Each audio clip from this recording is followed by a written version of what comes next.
Selamat pagi Pak Arif, Pak Nosa, dan teman-teman semua. Kami dari kelas 12.8 kelompok 7 pada hari ini akan presentasikan tugas PKN kami tentang demokrasi. Kami juga menyatakan bahwa segala isi informasi yang kami sampaikan dalam video ini bersifat jujur dan juga bertanggung jawab. Kami juga tidak menggunakan AI secara alat bantu dan juga kami memahami bahwa isi argumen adalah tanggung jawab kami. Baik, presentasi akan dimulai dari Rasyad. Demokrasi berasal dari kata demos dan kratos. Demos yang berarti rakyat dan kratos yang berarti kekuasaan atau pemerintahan. Demokrasi berkembang di Yunani kuno 500 tahun sebelum Masehi. Karena ada kelompok kecil di Yunani dan Romawi yang mengembangkan sistem pemerintahan bagi publik untuk ikut ambil bagian dalam pengambilan keputusan.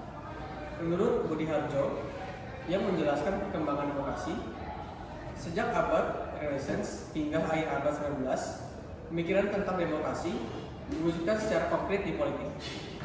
Kesimpulannya, sistem pemerintahan dari rakyat, oleh rakyat untuk rakyat, karena kekuasaan tertinggi berada di tangan rakyat.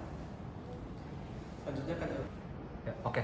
Baik, selanjutnya saya akan menjelaskan tentang sila-sila yang relevan dengan pokok topik kami, yaitu demokrasi Indonesia. Yang pertama itu adalah sila keempat.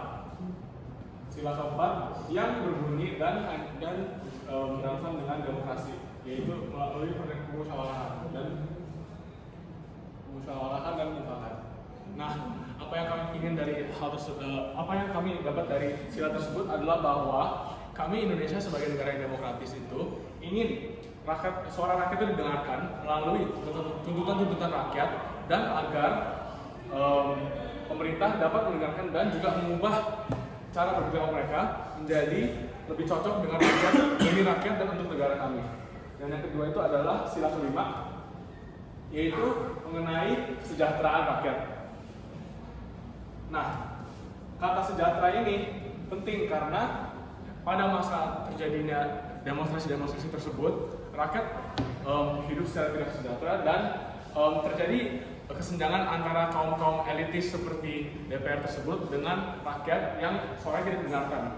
Dan yang ketiga dan yang terakhir itu adalah sila kedua, yaitu tentang kemanusiaan. Kemanusiaan seperti kasus-kasus ketika supir ojol ditabrak oleh dan diberantas oleh brimob tersebut. Hal tersebut memanaskan situasi tersebut dan menunjukkan kesimpangan dari nilai demokrasi yang kami ingin menghidupi dalam negara kami tersebut. Selanjutnya akan dilanjut oleh kasus oleh Ransel. Baik teman-teman, untuk memperdalam tentang prinsip dari demokrasi, mari kita analisis kasus 17+8. Di sini kami mengambil kasus tuntutan rakyat 17.8 yang dilaksanakan pada akhir bulan Agustus tahun 2025 kemarin, karena hal ini merupakan hal yang mengesankan bagi kami. Kami merasakan langsung bagaimana rakyat berdemokrasi, beraspirasi, dan menyuarakan suara mereka. Pertama-tama, kenapa bisa ada peristiwa 17+8? Ini dikarenakan kekecewaan rakyat terhadap pemerintah. Kenapa rakyat bisa kecewa terhadap pemerintah? Banyak faktor.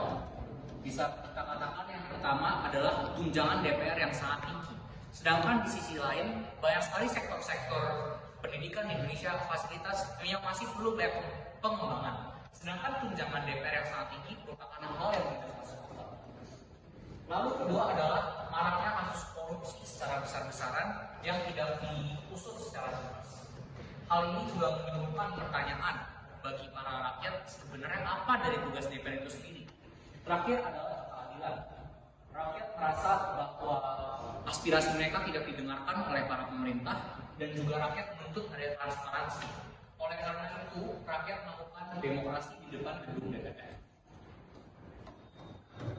Namun nyatanya kita bisa melihat adanya penyimpangan di mana pemerintah memberikan respon yang tidak sepantasnya.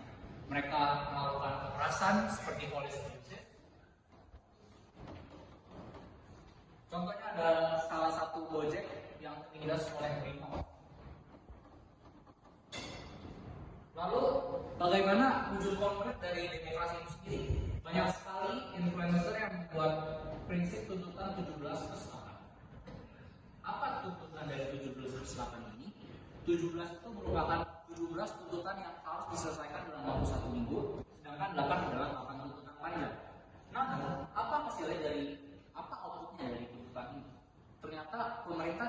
memberikan respon seperti yang diinginkan oleh para rakyat.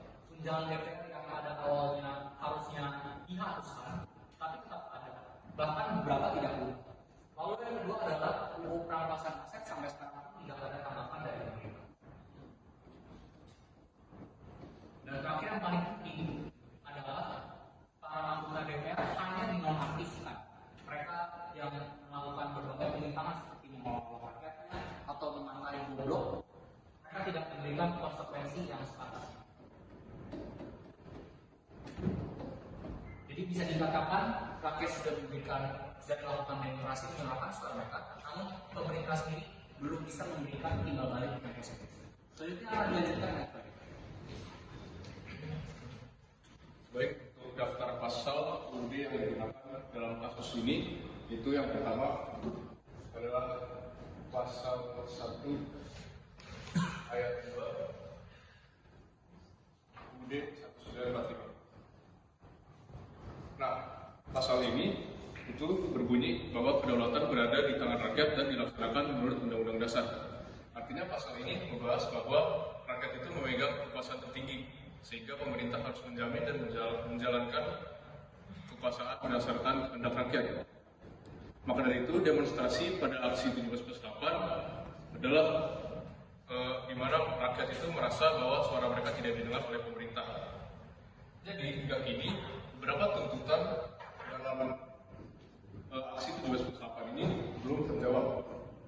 Tuntutan rakyat belum terjawab, di mana hal ini menunjukkan kedaulatan rakyat yang tertulis secara konstitusi itu belum sepenuhnya mewujudkan praktik politik.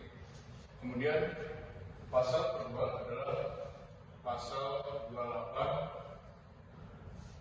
UUD 1945 yang berbunyi kemerdekaan berserikat dan berkumpul, mengeluarkan pikiran dengan lisan dan tulisan dan sebagainya ditetapkan dengan undang-undang. Pasal ini menjamin hak rakyat untuk menyampaikan pendapat, sehingga pada aksi 17+8 itu merupakan bentuk penggunaan hak konstitusi rakyat dalam menyampaikan pendapat dan kritik mereka terhadap pemerintah yang merugikan rakyat.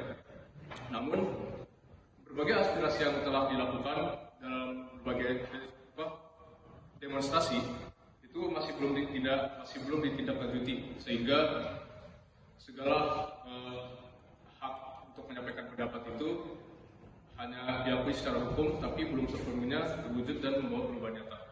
Selanjutnya akan dijelaskan oleh Richard. Baik, dari kasus tersebut saya akan menghubungkan dengan angka dari Sunarsoro itu sendiri. Sunarsoro sendiri mengatakan bahwa terdapat dimensi normatif